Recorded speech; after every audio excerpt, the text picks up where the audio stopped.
listeners. This is Tallie. And this is Ryn. Welcome to Ways That Matter. I go by they, them pronouns. And I've just found out that Ryn eats their apples. Like, a piece of bread.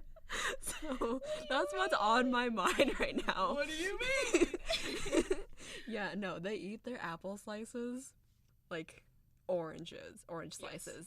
Yes. That's not how you're supposed to That's not how you're supposed to eat apples. I saved the slices. skin last. It's the best part. But, like, it's better with the rest of... It's the best part. Okay. Well, anyway. I don't know when I started doing that. It just happened, okay? Fuck you. Okay, that's fair. Alright, well, this is Ryn. I use they, them pronouns as well. I'm non-binary. And I just found out from Tallie here that special K stands for special ketamine. No! Like, the street name for ketamine is apparently Special K. Oh! According to... I misunderstood what you were trying to tell me. Did you think that... What's ketamine? Do you think that there's ketamine in your cereal? I thought ketamine was Ketamine's a drug. Oh! Jesus Christ. I thought ketamine was like a special vitamin. No, that's keratin. Oh! Okay, Oh yeah. my god. Yeah, I'm big dumb today. Okay, Fuck. so today's introduction is brought to you by Special K. Not sponsored, but Special K, if you're out there, Out there. if you're out there listening to us, yeah, Special Ketamine. We'd be willing to sponsor. Yeah. Not ketamine. What was the other one? Keratin. Okay, now I have to Google it. Keratin, not ketamine. Okay. I genuinely thought ketamine was the vitamin, not keratin. Keratin. I'm 99% sure. Yeah, keratin is one of the family of fibrous structural proteins known as... Okay, I'm not going to read that, but it's for your hair. Good to know. Good to know. All right, well, we're off to a great start. Yeah, we really are. Yeah.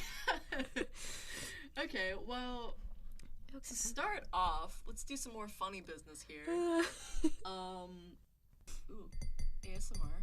We're drinking tea right now, so if you hear slurps, that's what that is. It's fine. Which is why we're not doing the segment, What is Ryn Eating Today? Because as much as I love subjecting Tallie to my various eating shenanigans, I chose not to subject you lovely listeners to that every single episode. So you're welcome. So you're very welcome. But I mean, if you guys hear us drinking tea, that counts. Yeah. So. That was a slurp. And don't be shy. Do it again right next to the mic. We could do hot or not. Hot or not. Okay, so new segment, you guys. It's called Hot or Not. We're gonna randomly generate a word, and we'll see if it's hot or not. Yeah, presidency. Oh no. Oh, as of right now, not hot. Not hot. The opposite of hot. Cold. Cold. Freezing. Frigid. Freezing cold. Rally. Wow, these are interesting. Rally. Like, that makes me think political rally, which me too. is inherently heated, which is therefore hot. Yeah, this is true. Quite metaphorically, yeah. hot. Yeah, hot. But freedom of speech, being able to Oh, have yeah. your Freedom words. of speech, sexy. Yeah, that one's hot. Yeah. And like being able to tell the government, show what you're passionate about and what you want to be changed. Hell yeah. That's hot. Yeah. Okay. Oh, yeah. Tiptoe. Inherently, that word I think is not hot. I don't think that's hot either. But it's a lot of snooping around. yeah, tiptoe. I don't know. It sounds like the opposite of the word hot, you know? I don't know if that makes sense. Like, yeah. It just, like, hot Aesthetically, yeah. What does that mean? What is that? Have I never used the word aesthetically before? Are you talking with about? you? Is it like Aesthetic, but with ears? I hate that. Unless you want, what's the word? Eargasm? That's a word. Wow. Oh my god. Okay. Wait, where were we? Hot or not? Tiptoe? Okay, yeah. It just feels like, it's the antithesis of passion, you know? It's like tiptoe, you're really, like, Okay. careful, Mm-hmm. You know, it's Yeah. very careful and cautious, and I feel like that's the opposite of passion. and That's therefore true. Hot. Yeah. If we're going along those lines. Wow. Yeah. Honestly, whenever I think tiptoe, I think of like childhood me. Or, yesterday me tiptoeing downstairs to get like a midnight snack. So, Yeah. yeah. Caution. Yeah. Yeah. Yeah, you're right. I would never think of tiptoeing as the opposite of passion, but you know what? I agree with your argument. Yeah, because passion I just feel like is very out there. Sorry, that was kind of abstract. No, you're don't mind good. me. I'm not the English major in the house. Okay, Okay. let's see. Bat. Bat? How do we feel about bats? Hot. It's freaking Halloween. It's not. It's Halloween. literally December. Freaking bat. So it's Christmas. Anyways, bats. Bats are neat. They're cool, theoretically, but if I saw a bat, I would scream. Yeah. Especially since we live in a place where bats just don't, like, there's very little chance of, like, going into a cave and having, like, the movie scene of a bunch of bats flying in your face. I've seen a bat here. You have? Yeah. Damn, really? Yeah, I was on campus, and it was at night, and it was just like I was flapping around, and I was sitting around with Will. He's Interesting. like, oh, what's that? And he was like, that's a bat. Oh, I didn't know there were bats here. Interesting. Bats. It's freaking bats. I think bats are neat. I wouldn't say they're hot. Okay, yeah, no, I retract my initial statement. I wouldn't say they're hot, but like, they're for sure neat. Yeah, I think they're cool aesthetically, but also I'm afraid of them. I just when you said bats, I immediately thought Halloween. I was like, Halloween's hot. Okay, that's true. Yeah. That makes sense. For a second, I thought like bat, like baseball bat, but I don't know how to do sports, so that's not hot. If we're thinking that kind of bat, I think that's hot. A baseball baseball player would be hot. Yeah. Baseball bat itself, don't know about that. When I think Could be a euphemism though, but when I was thinking baseball bat, I was thinking like in like zombie apocalypse movies. That's true. Where it's a bloody ass bat and there's Like usually a really spikes on hot 'em? person, like swinging the bat. Yeah, like I think that's pretty Have hot. you been watching like Walking Dead or something? I've been reading this really good webtoon. Okay, that does make sense. Yeah, hot. Anyways, next word. Next word. Okay. Let's see. Horses. Okay, I used a different one. Horses. Alert, boast, maniacal. Actually, maniacal is a cool word. Maniacal makes me think dangerous evil villain. Hot. Maybe we're both masochists, but hot. Hot. You're right. Horses, not hot. Horses scare being me. a horse person. Not to offend any horse people out there. I feel like That's this not is hot. gonna. Yeah, in my high school, there was a girl who was like a horse girl. Like in high school? Yeah. Oh, whack. Yeah, she went to racing competitions. She like had a horse on her, like her family property. Like she had a farm or something, and she had horses. She wrote about it a lot in like English class and in her scholarships. So. Ooh, okay, yeah. I was gonna say I've got respect for anyone that has horses, can care for a whole ass horse. Like respect points for me for that. However, I just like feel talking about it all the time is not great. If it's your whole personality, that's true. Then that's a little, I don't want to say cringe, but it's definitely not. It's not the best. Yeah. thing. Cringe culture is dead, but talking exclusively about horses is not a great way to make a lot of friends, I feel like. Oh, yeah. I'm not going to say you're wrong, but it's ouchie. Yeah, that's fair. It's a little Coming from somebody who hurtful. talks only about fandom stuff and like I'm in no position to we are judge, in no position to judge here, so all you horse people out there, good for you though. Yeah, good for you for knowing what you want in life and for being able to take and care having of a whole horse. fucking horse. That's true. It's like honestly, I was gonna say horses are not hot in my opinion because they scare me. I saw some movie when I was like a kid. Oh no! Where like a kid got eaten by a horse. Oh my god! And wait. Yeah, and that just like fucked me up. So. Jesus. I find the physiology of horses to be kind of unnerving. That's mainly the main thing. Like, That's true. I respect horses from afar, but their eyes are just kind of big, and their mouths are just kind of big. Yeah, and their toes. Oh yeah, their toes are their weird. toes. Yeah. So interesting. Like I was watching a video of someone like cleaning out like the hooves. Ew. And I was like, wow, Don't know if I want that. That's a whole toenail. Why were you watching that? It was just on my Instagram feed, and I couldn't stop because it was oddly satisfying, okay? Okay. Anyway. Last note about horses. There is this play that I read for my English class freshman year of college. It's called Equus by Peter Schaefer. And it's about, on the surface, a dude liking horses. Oh. Yeah. Oh. But underneath, it's a very good, like, unique take on the way society takes someone who is quote unquote like weird and I don't know, like demonizes them for that, and how like no one's really normal. If you guys are interested, that's a dope play. Plus you're not gonna be bored. Yeah, like when you mean like horses. Does that like, mean he wants to fuck a horse? Low-key, like, yeah. Oh no! Like he has an unhealthy obsession with horses. Like there's spoiler, so skip past this if you want to read it because I promise you it's worth it. There's this one part where there's this girl who like really likes him, and they go out to see a movie. They go home, and he walks her home, and they were about to like fuck or at least make out, but they were in the stables to like hide from the adults, right? But he sees the horse in the background and like he can't go through with doing the do with the girl because the horse is there watching, and he feels like he's betraying the horse. You saying he had full access to consensual puss. And he said, nah, I'm not gonna do that because there's a horse in the background. God, we're like, what, 10 minutes into our recording? Yeah, 15. Yeah. 15 minutes into our recording, and I know now why we had to mark this explicit.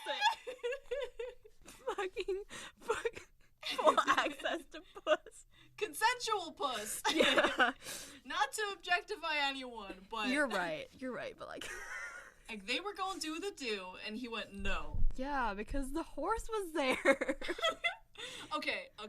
Like, from one standpoint, I would also feel uncomfortable, like, doing the do if there was, say, like, an animal or, like, a pet in the room. Mm-hmm. That's like, true. I would do my best to make sure the pet was not in the room. When you were doing the do. Because, I don't know, that does feel kind of A disrespectful. little bit, but also, like, the way it was written, it was, like, he was uncomfortable because he felt like he was, like, betraying the horse by doing this thing. It's a weird dynamic. Go read it. Yeah. I promise you guys it's worth it because it's only, like, 100 pages and you can find it online.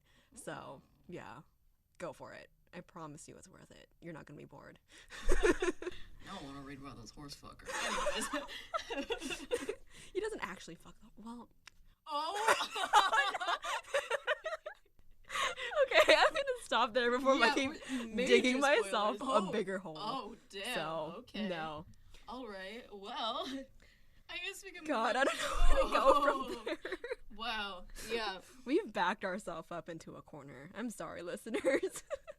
I almost want to talk about, like, sexuality and stuff now. Because, I mean, we could talk about all different kinds of, like, attractions and stuff. Mm-hmm.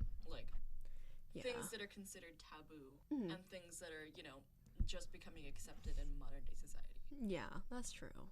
Things that are taboo, for example, furries. Yeah, that's true. Because, like, I'm gonna be real. Like, I think furry art is kind of cool. Yeah, furries are chill. Furries like, are chill. the community, furries are chill as fuck. Yeah, they do not give a shit. One of my good friends is a furry. Shout out to you. You know whoever you are.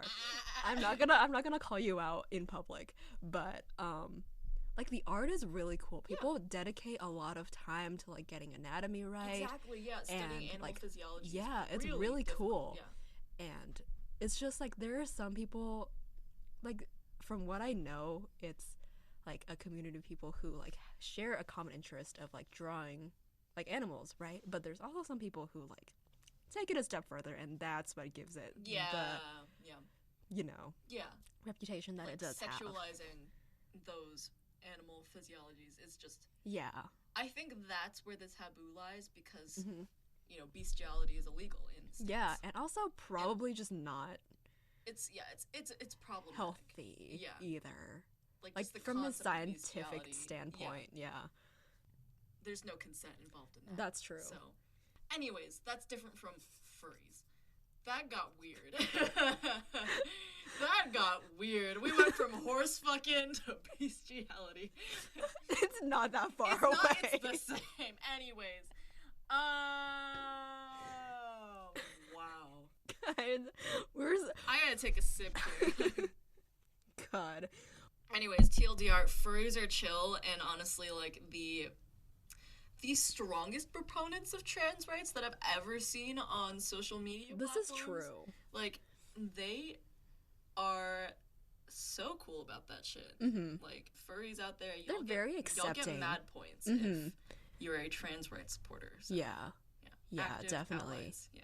Yeah, it's so weird to think about, because, like, I feel like those two groups, never in a million years would I think those two would align. I've seen Pride, I've been to a couple Pride parades, and both of them, there was always a little furry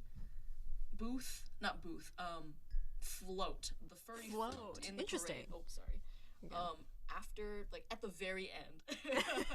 Makes Because, sense. like, I think the assumption is that, like, all the kid-friendly stuff is up at the front, Yeah. and then at the end is, like, all the furries and the nudists.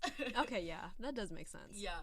And, like, all the people in a BDSM, which is interesting that is considered a part of the LGBT community. Which, I guess, because, like, inherently, like, those are, like, minority communities.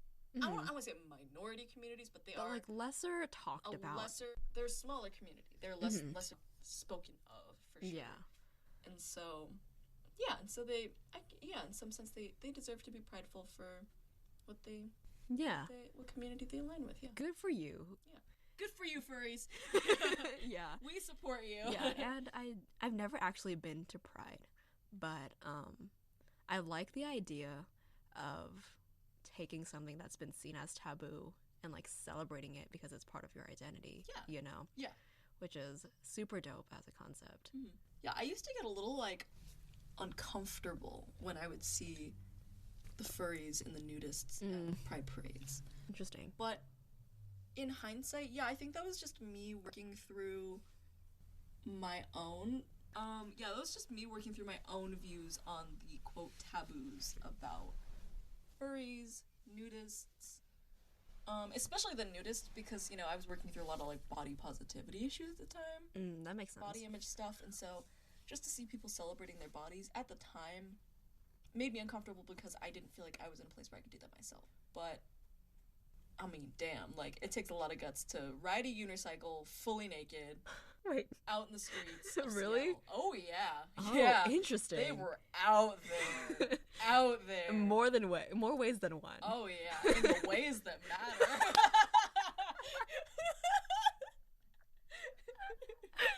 That's it. That's a wrap. That's the whole podcast, folks. And scene. Oh, my God. Anyways, yeah.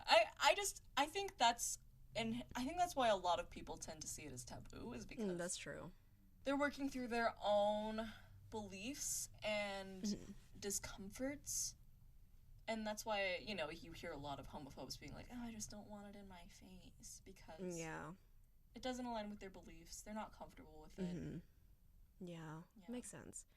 It takes 0 sense to mind your own business, though. It literally, yeah. Literally, if you don't understand it, I can respect that. But you also need to show me respect. Yeah, dude. In return. Yeah. At the unsolicited motherfucker at work yesterday that had to tell me that my pronouns using they, them was grammatically incorrect. Which, by the way, listeners, as a linguistics major, I do have articles for you proving that the singular they has been used in academia for a while now and has been accepted for a while now, so. Oh, yeah. Yeah, and it's even, like, it's been updated in the Merriam-Webster dictionary where it's like, it's a valid pronoun. Right, and it's so much easier to say than, like, he or she, or, like, switching pronouns between every paragraph, or, you know, it takes 0 sense to pick one word. Yeah, for example, if, say, you're a detective investigating a murder, you don't know whether this person's male, female, or otherwise. So right. what do you say? they. This person, they murdered this person on the ground. Yeah. You know? Plus, like, it, everybody why I can went be to a murder. murderer. I don't know why I went to murder. I'm sorry. I think it's the moment you said detective, I was like Juno Steele. Oh yeah. So- Back to the Penumbra podcast. It's literally every time. Every episode is gonna be me saying listen to the Penumbra podcast. Yeah, because every it's episode. Fantastic. Yeah, every episode is gonna be Ryn simping for freaking Juno Steele.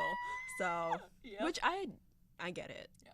Okay, I don't want to make another 5-minute segment of me simping over the Penumbra podcast. Again. Let's move along. Okay. But like, we could talk a little more about gender, gender binary, transness. yeah. Yeah. You know, honestly, it's only been recently that I realized, or not realized, but like it clicked in my head, being non-binary and like being trans is like not synonymous, but like similar. Like, I don't know where I stand on the whole. Like, is being non-binary part of being trans? Separate thing from being trans. But like, that experience is a lot more pervasive than I ever thought it would be. Like before I, like before I like started questioning my gender, you know, like for the record, I identify currently as agender. I don't identify with a single gender, you know, and so using pronouns is kind of like a weird subject for me. I personally choose to use they, them, but like hearing other people use like different sets of pronouns for me, like she, her, is an experience that makes me vaguely uncomfortable, but not as uncomfortable as some people. Yeah, right. And so on the level of discomfort, misgendering and disrespect necessarily, but it's something you would rather avoid. Yeah, it's like an inconvenience type thing, and not to like downplay everyone, like other people's experiences with being misgendered, but like for me it's not as strong, but it does still make me feel uncomfortable, and a lot of the times that makes me feel like maybe I'm not part of like the community, just because like for me like it's an experience that I don't know how to explain this. I think I know what you mean. Like, you're not necessarily like, experiencing dysphoria. Yeah, like and you're not necessarily experiencing genuine like discomfort with your identity, especially when people misgender you. Right. Yeah. Like it's a thing that impacts my everyday life, but not in a way that is super harmful to me. But it does still impact you. Like those are still microaggressions that you have to deal with on a daily basis. Yeah. So, yeah, I think this would be a good time to go over. What are you doing? I don't know.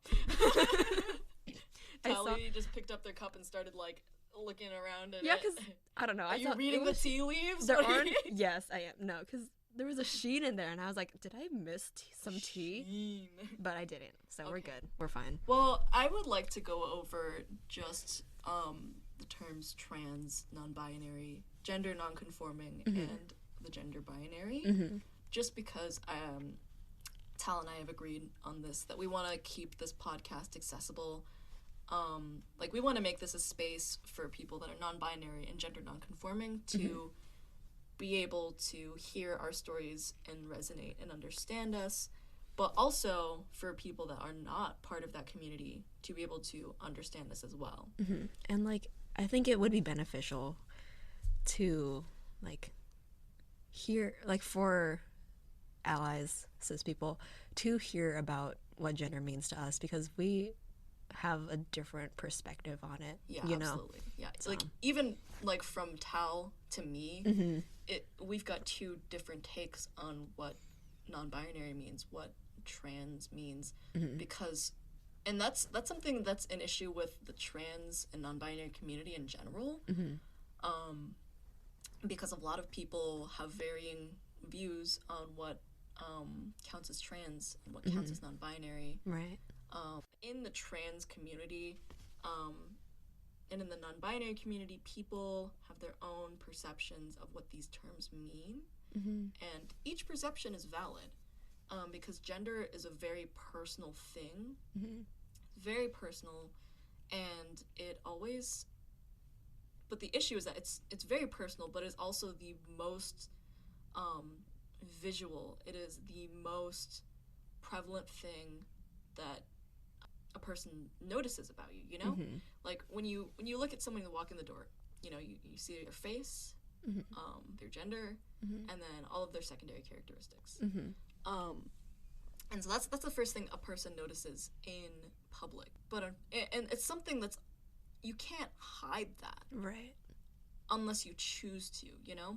Because like with sexuality, like unless you're very open about it, very, I don't want to say flamboyant. I don't really like using that term to describe like queer people, but unless you're very open about it, it's pretty easy to hide like sexuality as an identity. But with gender, it tends to be a lot harder. Right. Anyways, what I'm trying I guess we'll talk about the terms, at least in how I see them. So I guess with transness, I kind of see trans as one large umbrella with two kind of branching subunits. Yeah, kind of like an infographic where it's like the big main and then like the two side splits. Yeah. So like you've got transness, and trans to me means gender nonconformity. It means that this person does not identify with the gender that they were assigned at birth. And whether that means they choose to fully transition, which is one part of the subset, the split, where they choose to actively transition from male to female or female to male. That is one side, in my opinion, where they, for most people on that side, that's the more traditional view of transgender as well, where that person seeks to actively pass as a cisgender female or a cisgender male after transitioning. Right. On the other side, where it's just everyone else, gender non-conforming people, us, non-binary people, that tends to be more, there's a bunch of different identities that can be associated with non-binary. But I think those kind of exist under their own kind of realms. But they can also be the same, because here's the confusing part.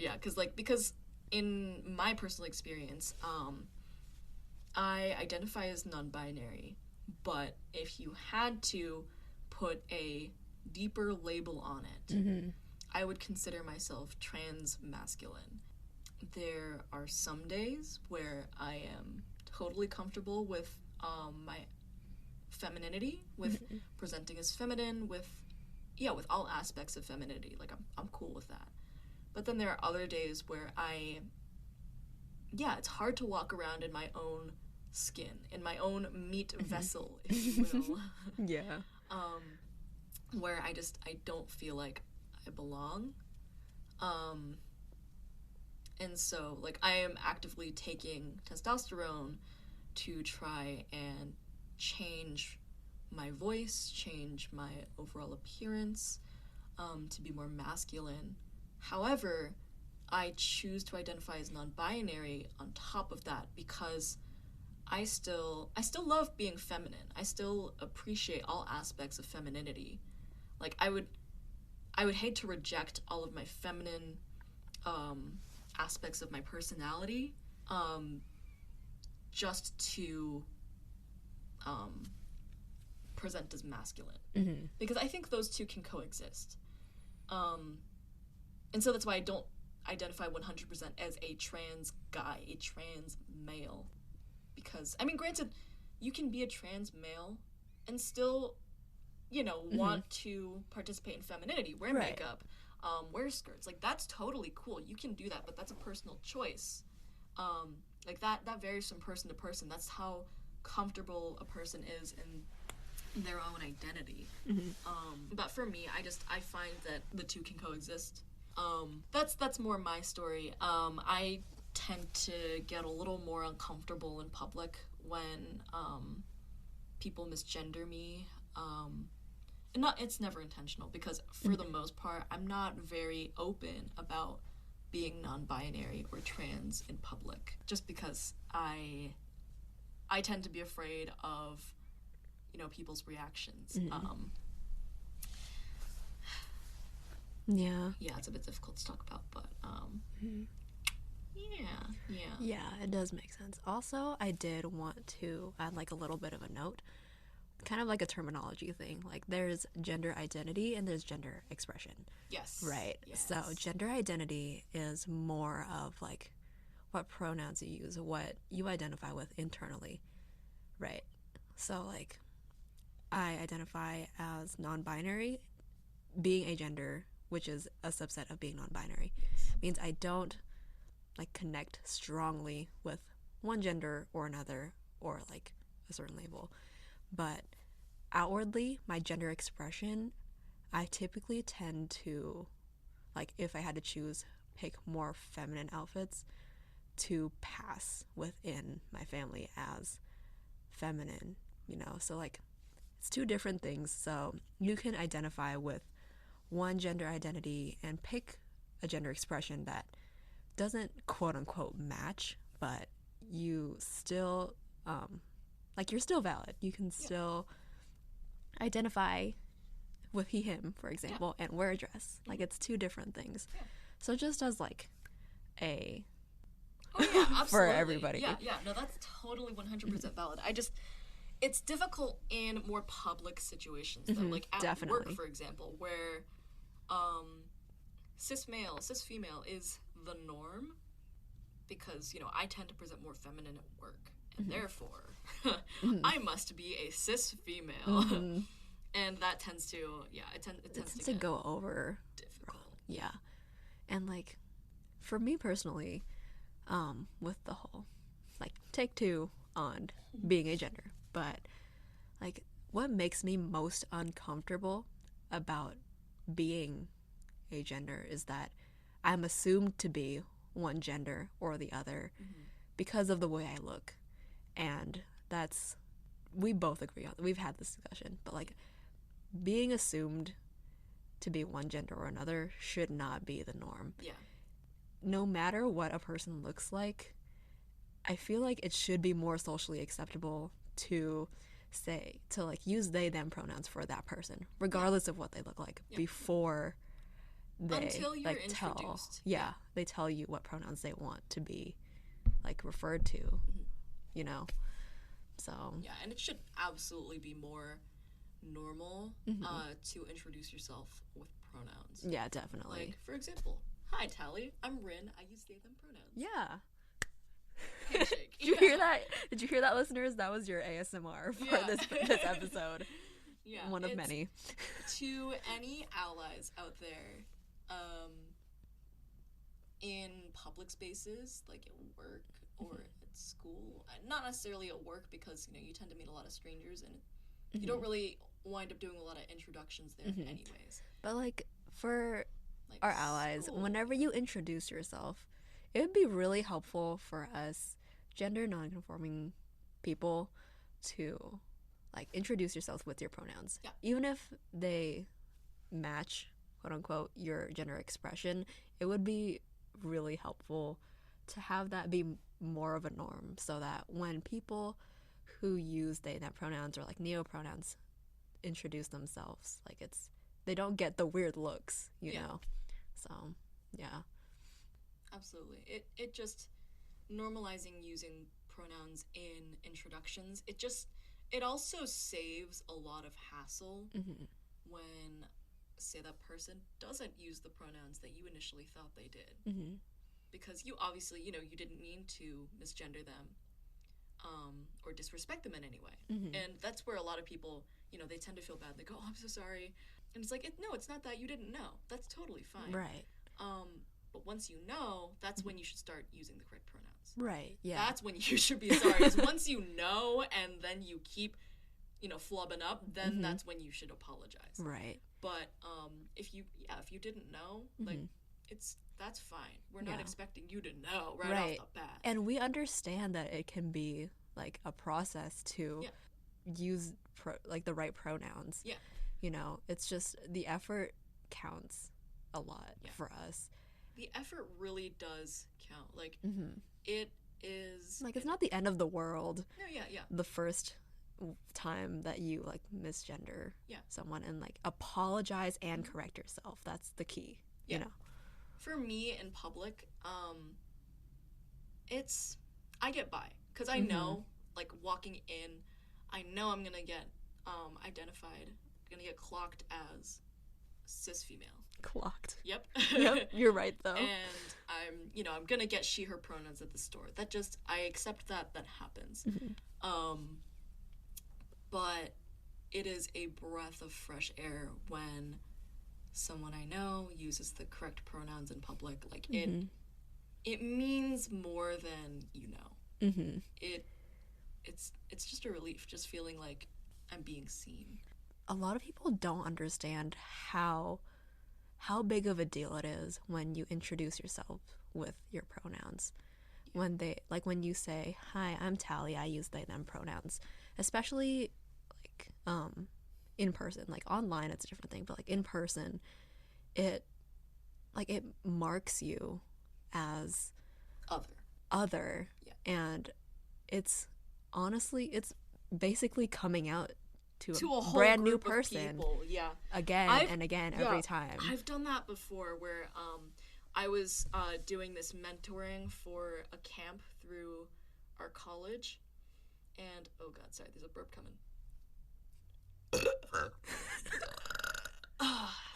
Just so you know, listeners, Ryn turned towards the microphone. Okay, I was thinking like, okay, I'm gonna turn away and try and conceal it, but then I was like, no, I'm gonna send it. And yeah. So it's not like the precedent hasn't been set. I know, we've already set the precedent, so I might as well just fucking go for it. Anyways, so I was talking about how I was a mentor at this camp through our college, and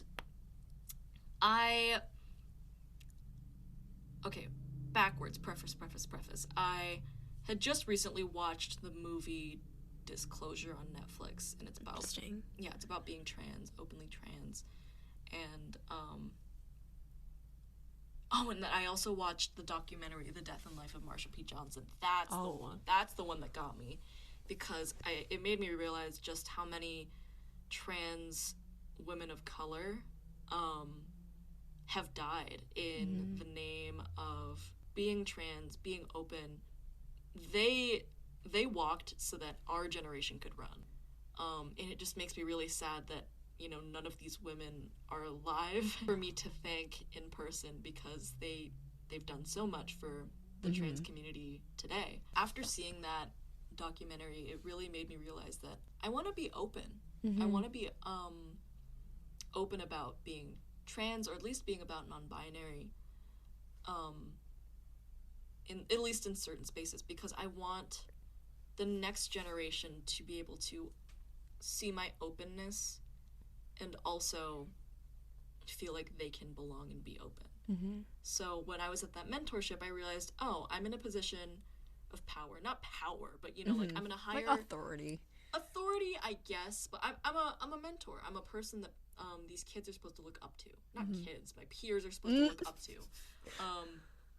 And so when all the mentors stood up in front of the group and did introductions, I said, "Hi guys, I'm Ryn. I'm a environmental science major, and I use they them pronouns." And I was the only mentor that introduced myself with pronouns, and so I definitely did feel a weird energy in the air. Everyone seemed cool with it, though, pretty accepting. My whole goal was just to make sure that anyone in that room, because it was a big, solid, 40 to 60, group of people. I wanted to make sure that anyone in that room, because statistically, there had to be at least someone besides me that was trans, gender-nonconforming. So I just wanted to make sure that they felt comfortable, that they felt that they could be open in that space, or at least accepted in that space.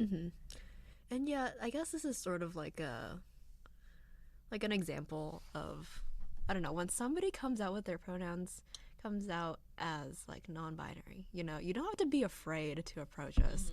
You, as long as you use the right pronouns, then like we're just people. It's not like we're different than anybody else, you know. It's just like you don't have to be afraid of messing up because we're all just human. And also, it takes a lot of work to internalize pronouns, which is why when we say we totally understand if you mess up, or if, you know, it's gonna take time for you to learn the pronouns, because frankly, like, Tallie and I have had a conversation about this. Like, even us as non-binary people, it takes a lot of effort to train ourselves to internalize the correct pronouns, because like it took me a very long time to internalize my own correct pronouns and say Ryn uses they them pronouns. Right. And it's definitely a process. You don't just like it doesn't click immediately, you know, and I'm still like going through that process. So for any new people who are like using new pronouns, we got you. It's it takes a journey. Lot of time. Yeah. Like, it takes a lot of practice. Honestly, sometimes I'll just stand and look at myself in the mirror and just like practice my own pronouns, and then when I'm just when I'm being a weirdo and like, you know, talking to myself, I'll like mumble. And for people that use, you know, new pronouns, like I have a friend that uses neopronouns. I try to practice using their pronouns. Like, they went to the store, you know, that kind of thing. Yeah, and that's fine. Like, as long as you're putting in the effort and you're trying, like, that's really what matters. Like, the times that you get it right mean way more than the times that you make mistakes. Like, it means, as I've said before, so much more, way more than you know. Yeah. In the times that you get it right as opposed to the times that you get it wrong. So it's always worth it to try. It feels very validating. Even if you say the wrong pronoun and then you correct yourself immediately after, that's like, it shows that you remember that, and like it shows that you respect our identity, you know. So it means so much more than you know.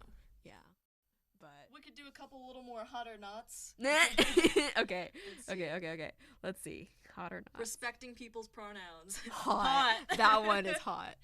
So, respecting people's gender identities. Also hot. You know what is not hot? Your tea. It got kind of cold. Yeah. It makes me sad whenever somebody like has like lukewarm tea. It's such a bad experience. I'm just drinking it for the flavor. It's just leaf juice at this point. No.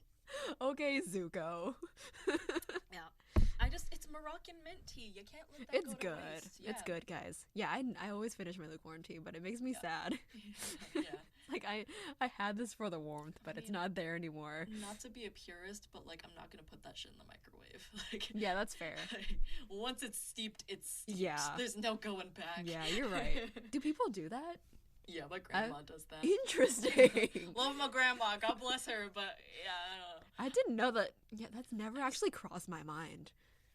To reheat your tea. Not to diss on anyone who reheats their tea.